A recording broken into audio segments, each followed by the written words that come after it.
Kemenangan Marc Marquez di Grand Prix Aragon pada hari Minggu kemarin lebih dari sekedar akhir dari 3 tahun paceklik kemenangan bagi pembalap asal Spanyol tersebut. Dia telah menjaga sikapnya yang jauh lebih merendah dari biasanya sejak tiba di tim Gres ini, sambil step by step menumbuhkan kembali skill hebatnya yang sudah terkubur lama. Menang lagi setelah 1043 hari sejak kemenangan terakhirnya adalah sebuah prestasi bagi seseorang yang 9 bulan lalu melakukan pertaruhan paling beresiko dalam karirnya. Meninggalkan Honda, tim yang telah menjadi rumah sepanjang karirnya di MotoGP untuk bergabung dengan salah satu tim satelit yang lebih kecil dan mengendarai motor yang telah berumur 1 tahun, tentunya tidak memberikan jaminan untuk meraih kesuksesan. Namun, kemenangan Marquez di Aragon menyembunyikan konsekuensi yang jauh lebih dalam daripada sekedar kisah kembalinya dia ke podium teratas. Implikasi dari keunggulannya di salah satu sirkuit favoritnya melibatkan lebih banyak hal daripada yang bisa dibayangkan kebanyakan orang. Dan untuk memahaminya berarti mengupas rencana Marc Marquez yang telah ia bicarakan sejak tahun 2023. Salah satu nasihat yang diberikan Carlos Sainz Senior kepada putranya ketika ia mencoba meyakinkan Red Bull untuk mengizinkannya memulai debutnya di Formula One adalah dengan mencoba menang karena tanpa kemenangan tidak ada pilihan lain. Dalam kasus Marquez, pesannya terakumulasi di dalam lintasan, dan akhir-akhir ini di luar lintasan juga. Strategi ini berhasil dengan sangat baik dalam menghilangkan beban yang sangat besar dari pundaknya. Dengan begitu, ia dapat menghadapi 8 Grand Prix yang tersisa dengan lebih rileks, tanpa ekspektasi dan tekanan yang mungkin timbul karena belum pernah menang di atas Ducati setelah 59 kemenangan di atas Honda sejak 2013 hingga 2021.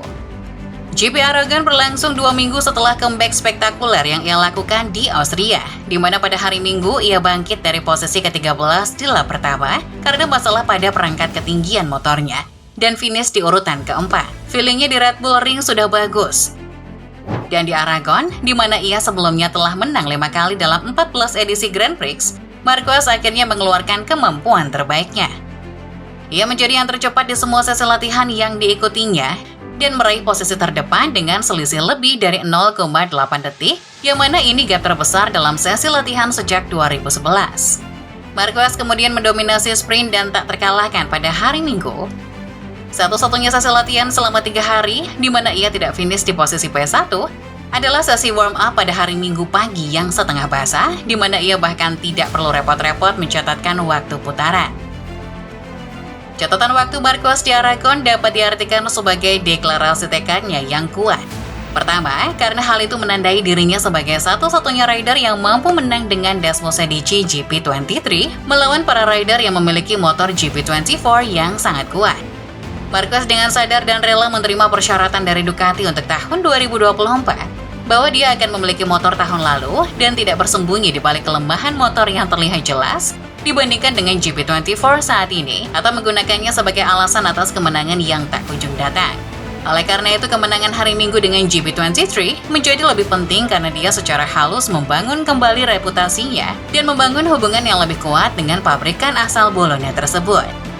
Sejak ia bergabung dengan Ducati, pembalap berusia 31 tahun itu telah menekankan bahwa tahun 2024 akan menjadi tahun untuk membangun kekuatannya kembali, untuk mendapatkan tunggangan yang paling kompetitif di MotoGP. Namun Marquez tidak hanya ingin memulihkan kecepatan yang mungkin telah hilang dalam bulan-bulan terakhirnya di Honda, tetapi juga ingin kembali menjadi pembalap tercepat di grid, atau bisa dibilang ingin menjadi bos lagi di timnya dalam banyak hal. Di Mugello pada akhir pekan pertama bulan Juni, ketika Ducati memilih Jorge Martin untuk menemani Bagnaia di tim resmi mulai 2025, Marquez membunyikan alarm pada dasarnya memojokkan para eksekutif pabrikan Borgo Panigale. Ia membuat Claudio Domenicali, sang CEO, berubah pikiran dengan cepat dan membuang Martin begitu ia menyadari bahwa Marquez akan memperkuat rival Ducati, yakni Aprilia. Pabrikan asal Italia itu akhirnya mengontrak pembalap asal Madrid tersebut. Pemenang Grand Prix Aragon ini akan mengenakan seragam resmi berwarna merah pada tahun 2025. Itu adalah salah satu target yang ia tandai sebagai hal penting untuk kembali ke singgasana yang ia tempati sebelum kecelakaan pada tahun 2020 di Jerez. Di pitbox, ia akan berbagi tempat dengan Bagnaia dan semuanya akan dipertaruhkan di sana. Duel dengan juara dunia 2 kali dari Turin itu saat ini sudah dimulai. Bukan di atas aspal, melainkan di luar aspal, dengan cara-cara kecil yang tak terlihat dan kata-kata terselubung. Saat ini langkah pertama Marquez untuk bisa meraih tempat di tim terbaik dengan motor terbaik sudah diraih. Tantangan berikutnya yang lebih sulit sudah menanti, yakni mengalahkan Raja MotoGP saat ini, Pecco Bagnaia. Lalu apakah Marquez mampu merebut kembali mahkota Raja MotoGP dari Bagnaia? Kita tunggu tahun depan.